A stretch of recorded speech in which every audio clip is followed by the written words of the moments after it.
আসসালামু আলাইকুম সম্মানিত ভিউয়ার্স, আপনাদেরকে স্বাগত জানাচ্ছি নতুন একটি ব্লগ ভিডিওতে। আশা করি দেখে ভালো লাগবে, সাথে থাকেন, অনেক কিছুই দেখা যাবে আজকে। তাই আমরা আজকে আপনাদেরকে দেখাবো এই যে ফাল্গুনে যে পাতা ঝরে যায়, এই যে পাতা ঝরে গেছে, এবার দিকে দেখাবো। এই যে অনেক পাতা, গাছের পাতা ঝরে গেছে। তাই আমাদের জীবন থেকে অনেক দিনগুলো এভাবে ঝরে গেছে। তাই আমাদেরকে এখান থেকে শিক্ষা নিতে হবে যে আমরা কিভাবে নতুন করে জীবন আবার শুরু করতে পারি।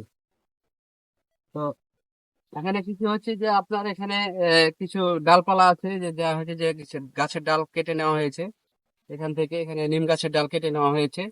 এবং এখানে আছে যে আপনার আম গাছ আছে, যা আমাদের এলাকা আমের রাজধানী বলা হয়। তাই আপনি যেখানে যাবেন সেখানে হচ্ছে যে আমের গাছ দেখতে পাবেন। আমের গাছ ছাড়া অন্য কোনো অস্তিত্ব মনে হচ্ছে খুবই কমই আছে, মানে ম্যাক্সিমামই হচ্ছে যে আপনার আম গাছ। ঠিক আছে, তাহলে হচ্ছে যে এই আম গাছগুলো ছোট ছোট হয়ে আছে, কিন্তু এখানে প্রচুর পরিমাণে আম ধরে। যা আপনারা এরপরে যখন আম ধরবে তখন আপনাদেরকে, যখন আম আসবে বড় বড় আসবে বা ছোট হবে, যখন ছোট থেকে বড় হয়ে শুরু হবে, তখন আপনাদেরকে এই আমগুলো দেখাবো যে কিভাবে আমগুলো আসে। তাই প্রতিনিয়ত ভিডিওগুলো পেতে আমাদের সাথে থাকবেন, অবশ্যই ফলো দিয়ে রাখবেন। এবং আমার বড় ভাই হাসছে, কিন্তু বড় ভাই হাসবেন না, তুমি আগে দিকে যাও। তো কেন হয়ে গেছে, থামেন। আহ, তো এই যে আমার ক্যামেরাম্যানও খুব ভালো আছে আর কি। এই যে দেখেন একদম মাটিতে, একদম এই যে দেখেন, বললাম না যে অনেক ইয়াতি হয়, এই যে দেখেন একদম মাটিতে আমের মুকুল গুলো নেমে গেছে, যে মানে এই যে সবেমাত্র মুকুল আসছে। এখানে এগুলোতে কিন্তু আম ধরে, এগুলো প্রচুর আম আসে এগুলোতে। যখন এগুলোতে আম আসবে তখন আপনাদেরকে আবার আমি অবশ্যই আপডেট ভিডিও দেখাবো যে কিভাবে আমগুলো এসছে এবং এই মাটিতে থাকে।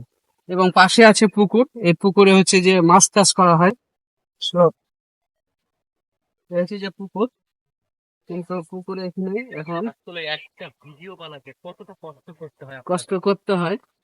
তো খুবই এই হচ্ছে যে সামনে হচ্ছে যে এই যে আমাদের যে পুকুর, কন্টেন্ট ক্রিয়েটরকে দেখাচ্ছি আমরা। পুকুরে মাছটা আপনারা দেখতে পাবেন, যে পুকুরে মাছ দেখাবো। যে এই পুকুরে অনেক বড় একটা পুকুর, এখানে মাছ চাষ করা হয়। এবং এই যে এখানে এই গাছে এখনো ময়লা আসে নাই, মুকুল আসে নাই, কিছুদিনের মধ্যে চলে আসবে হয়তোবা। এবং এই যে পুকুর দেখছেন, এই পুকুরে মাছ চাষ করা হয়। এবং এই পুকুরে যখন মাছ ধরা হবে তখন আপনাদেরকে অবশ্যই দেখাবো যে এখানে কত বড় বড় মাছ পাওয়া যায়। এখানে মাছ চাষ করা হয় এই পুকুরে। তাই অসংখ্য ধন্যবাদ সবাইকে সাথে থাকার জন্য। 3 মিনিট প্লাস হয়েছে, ভালো লাগবে। হ্যাঁ, তো পুকুর পাড়ের জিনিসগুলো অনেক ভালো লাগে। এই যে আপনার দেখেন যে পুকুর পাড়ে আম গাছ আছে, এখানে হচ্ছে যে যে সজনা গাছ আছে, সজনা গাছ। এবং যে সজনা গাছ আছে, এই সজনা গুলোতে, এগুলোতে সজনা ধরে। এখন এগুলো পাতা ঝরে গেছে, যেহেতু ফাল্গুন মাস, ফাল্গুন মাসে পাতা ঝরে যায়। তাই এই ফাল্গুন মাসে পাতাগুলো ঝরে গেছে। পরিবেশটা অনেক ভালো লাগবে আপনাদের দেখে, আশা করি। এবং ভিডিওটি যদি ভালো লাগে অবশ্যই লাইক কমেন্ট করবেন। এবং অনেক কিছুই দেখতে পাবেন আমাদের এই চাঁপাইনবাবগঞ্জের আম বিষয়ে এবং পুকুর বিষয়ে।